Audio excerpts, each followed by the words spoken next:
It's election day on May the 7th in South Africa, and the African National Congress, or ANC, is expected to win again. It was the party of the late Nelson Mandela, or Madiba, and has governed for the past 2 decades. But this year, thousands of disappointed youth who feel cheated by the system are looking for a new political outlet. Some even suggest that Madiba himself let them down. There's talk of a new revolution. Personally, I feel that he let us down.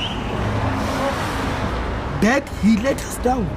I met Lufuno Gogoro of the EFF, the Economic Freedom Fighters, outside the memorial at FNB Stadium.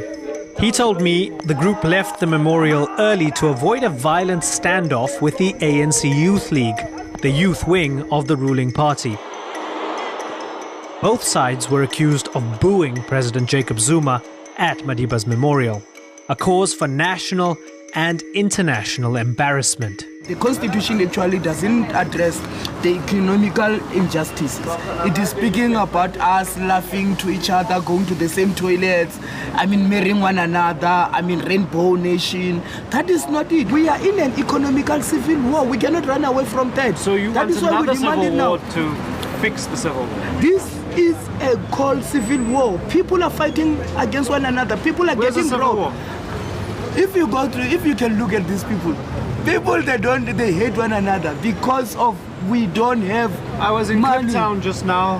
Because you're white. Because you're white. I'm brown, man. Because you're brown. Because you're Indian. Does this feel like civil war to you? Yes, this is, if you cannot benefit, you start to hate one another. People are killing one another. Let me tell you. You sound a bit romantic, like the berets and Che Guevara. I don't know, it sounds like sort of Soviet, Marxist, maybe Stalinist nostalgia. It sounds nostalgic, it doesn't sound real. It feels like we are fantasizing. But it sounds like you're fantasizing. But the reality is that... Because I look at you and I see here's a guy who really cares about South Africa. You care. Too much. The things that break my heart about South Africa break your heart as well, right? The inequality, seeing people in the shacks. Yeah. But do we have to really wear these berets and wear red and chant slogans and call each other comrade and stuff to get a revolution? Can't we have an authentic South African revolution? This sounds like a foreign import. Your slogans sound foreign. Economic freedom in our lifetime. That is our slogan. We demand that now. You cannot have somebody, because of his skin color, owning a big hectare of land and you find me with nothing. But there are also black people with big hectares of land. Those who bought it. They got it through, most of them, they got it through corrupt means. If you can check, it is because of the corrupt deals which they made them. Your leaders also got big homes. He bought it and they took it away from him. How did he get them? He bought it. Where did he get the money from? The commander-in-chief, Julius Malema, when he was with the ANC, he stated that he's also a businessman. Lufuno's leader, the EFF commander-in-chief Julius Malema, has developed a cult-like following among the youth of South Africa. Malema used to be the leader of the ANC Youth League and loyal to President Zuma. But Malema got caught up in allegations of fraud and corruption and was expelled from the ANC, making Zuma his enemy. Malema's followers insist that his calls for radical economic transformation were unpopular with a ruling party that they believe had sold out the dreams of the black majority. The party is young, but their impact has already been strong. Malema and his followers are often demonized by media, both local and international, and seen as an unruly, uneducated mob wanting to plunder the nation's wealth and plunge the country into chaos. A crowd of EFF revolutionaries and their leader Malema met at a nearby petrol station and arranged to march to the Mandela home in the upper middle class suburb of Houghton. They wanted to show wealthy locals that they came to pay their respects and not to cause any trouble. Conduct ourselves in a dignified manner.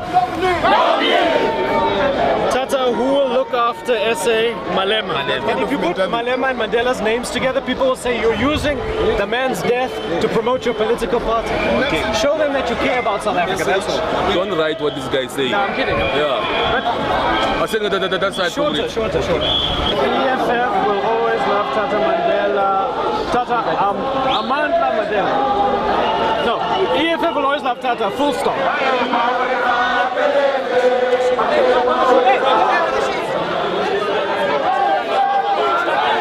Julius, which part of Madiba shall we remember the most? The rebel and revolutionary, or the forgiver and the man who reconciles South Africa?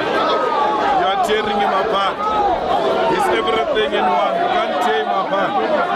Madiba is a revolutionary. Madiba is an icon. Madiba is a commander-in-chief of Kondo Wesizo.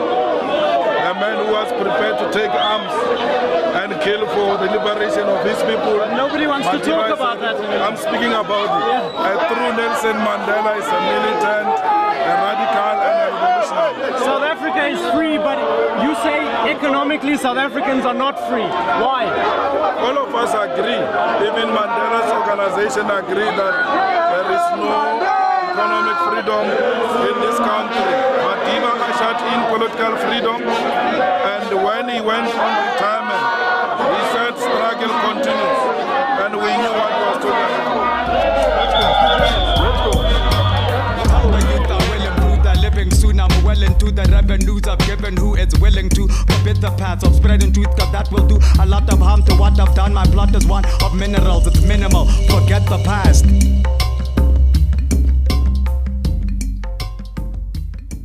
Three out of 4 people in Kliptown were unemployed in 2005.